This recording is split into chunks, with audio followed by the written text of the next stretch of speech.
Puji nama Tuhan. Hari ini kembali lagi kita ada dalam program Tabura Injil Klasik Yapen Selatan. Bersama saya Pendeta Mike Marta Rehata, mengawali seluruh aktivitas kita di hari ini. Kita akan dituntun dengan kebenaran firman Tuhan. Untuk itu sebelumnya, mari kita berdoa. Kami menyapa Engkau kembali, ya Allah, ya Abah. Dari tempat di mana kami ada dan bergumul, memuji memuliakan Engkau di dalam seluruh keberadaan kehidupan kami. Syukur dan terima kasih Tuhan, bahwa sepanjang malam kami Engkau melindungi kami dan hari ini Engkau melayakan kami ada lagi dalam karya dan aktivitas kami. Mendasari karya dan aktivitas kami di hari ini Tuhan, kami akan dituntun dengan kebenaran firman Tuhan. Memberkati, mengurapi kami, menguduskan kami Tuhan. Supaya firman yang kami dengar di hari ini menjadi kekuatan, menjadi suluh dan terang pada jalan kehidupan kami. Jauhkan kami dari segala gangguan, godaan apapun, taklukkan semua itu hanya di dalam nama Yesus. Lalu biarlah hikmat-Mu, wibawa-Mu menjadi bagian kami dalam kami belajar tentang firman-Mu. Di dalam nama Yesus firman hidup, bersabdalah. Amin. Kebenaran firman Tuhan di hari ini terambil di dalam kitab kudus Perjanjian Baru, kitab Yakobus. Yakobus pasal yang ketiga, ayatnya yang ke-16, demikian bunyi firman Tuhan. Sebab di mana ada iri hati dan mementingkan diri sendiri, di situ ada kekacauan dan segala macam perbuatan jahat. Demikian firman dikatakan berbahagia kita semua yang telah membaca, mendengar, dan akan melakukan sepanjang kehidupan kita. Yakobus 3 ayat 16 di bawah sorotan tema untuk kita merenungkan kebenaran firman Tuhan di hari ini adalah iri hati adalah akar dari perbuatan jahat. Saudara-saudara kekasih Kristus, berbicara tentang iri hati, berbicara tentang mementingkan diri sendiri, berarti kita berbicara tentang sikap egois manusia. Dan Alkitab mencatat itu, bahwa sikap iri hati sebagai dosa yang serius. Dan itu masuk dalam kejahatan keinginan daging yang ada terdaftar dalam Galatia 5 ayat 19 sampai ayatnya yang ke-21. Iri hati menurut surat Paulus menyebabkan manusia, menyebabkan orang tidak mendapat bagian dalam kerajaan Allah. Iri hati bukan saja merupakan dosa yang serius tetapi juga bersifat universal. Artinya bahwa dosa iri hati bisa menghinggapi siapa saja, kapan saja, dan di mana saja. Dalam Kamus Bahasa Indonesia, iri hati adalah merasa kurang senang melihat kelebihan orang lain. Iri hati adalah kecemburuan melihat kelebihan orang lain. Dalam bahasa Inggris, jealous, benci, marah akan kelebihan orang lain.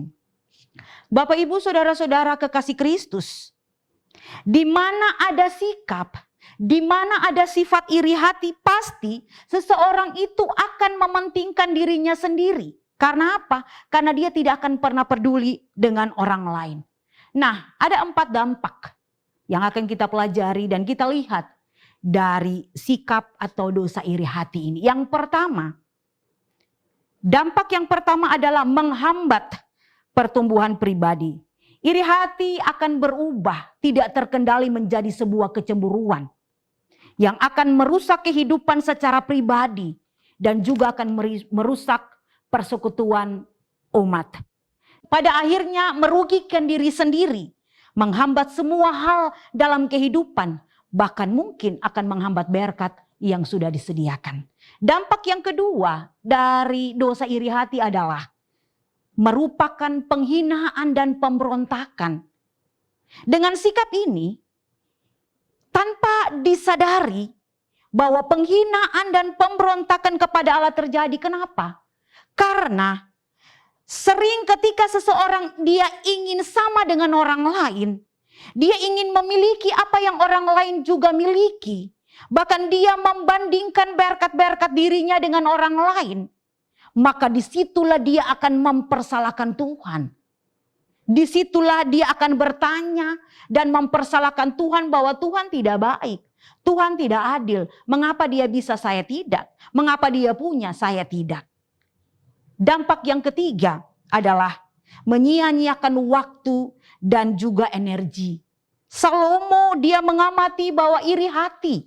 Iri hati adalah alamat di balik kerja yang berlebihan. Iri hati dan mementingkan diri sendiri adalah musuh dari rasa ketidakpuasan. Kadang manusia ingin punya lebih. Kadang manusia ingin punya segala-galanya. Dan pada akhirnya tubuh jasmani ini sakit karena terus mencari apa yang belum dia miliki. Pada akhirnya penderitaan menjadi bagian tubuh jasmani, bahkan kehidupan dan keluarga. Dampak yang keempat dari dosa iri hati adalah membawa kepada dosa lainnya. Dari awal saya sudah sampaikan bahwa dosa iri hati adalah dosa yang serius. Nah, iri hati juga merupakan akar dari dosa-dosa yang lain. Itu ada pada pembacaan kita ayatnya yang ke-16 tadi. Akan menimbulkan kekacauan, akan menimbulkan ketidakharmonisan, bahkan akan menimbulkan perpecahan. Karena faktor iri hati itu, sehingga dia akan mementingkan diri sendiri, dia akan egois. Contoh dalam Alkitab, Kain dia iri hati pada persembahannya Habel. Saudara-saudara Yusuf juga iri hati kepada Yusuf. Saul juga iri hati kepada Daud. Dan pada akhirnya apa yang terjadi dengan mereka? Bapak Ibu, saudara-saudara bisa baca di dalam Alkitab masing-masing. Iri hati, mementingkan diri sendiri, tidak akan pernah membawa kita kepada sukacita. Iri hati dan mementingkan diri sendiri tidak akan pernah membawa kita kepada kebahagiaan. Justru akan membawa kita kepada kehancuran yang kadang kita tidak pernah tahu hal itu. Jangan pernah membanding-bandingkan keadaan kita dengan orang lain. Jangan pernah membanding-bandingkan berkat kita dengan orang lain. Sebab Tuhan tidak pernah salah alamat. Masing-masing kita sudah disiapkan berkat sesuai dengan apa yang kita butuhkan. Hiduplah untuk menjadi berkat bagi orang lain. Sebab untuk itulah saudara-saudara dan saya dipanggil. Amin. Mari kita berdoa.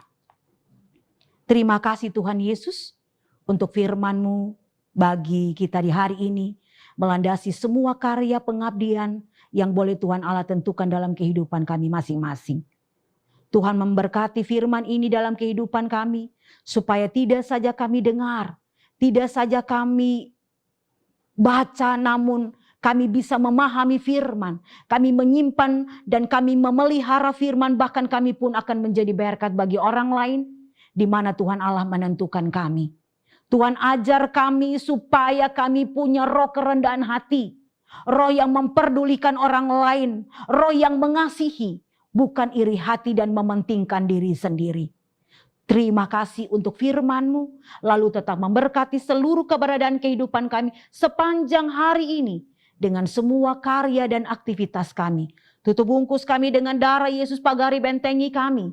Jauhkan dan taklukkan kuasa-kuasa dunia ini. Hanya di dalam nama Bapa, Anak dan Roh Kudus. Kami berdoa dan kami mengucap syukur. Dan biarlah kasih karunia dan damai sejahtera Allah yang melampaui akal pikiran kami sebagai manusia akan tetap ada bagi kami. Menjaga, melindungi, memberkati, menyelamatkan kami. Semua orang yang punya kami di mana-mana saja.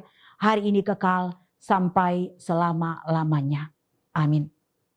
Demikian program Tabura Injil Kelas di Siapen Selatan. Jika saudara-saudara merasa diberkati dengan program ini, jangan lupa tonton terus program Tabura Injil Kelas di Siapen Selatan. Tuhan Yesus memberkati. Shalom.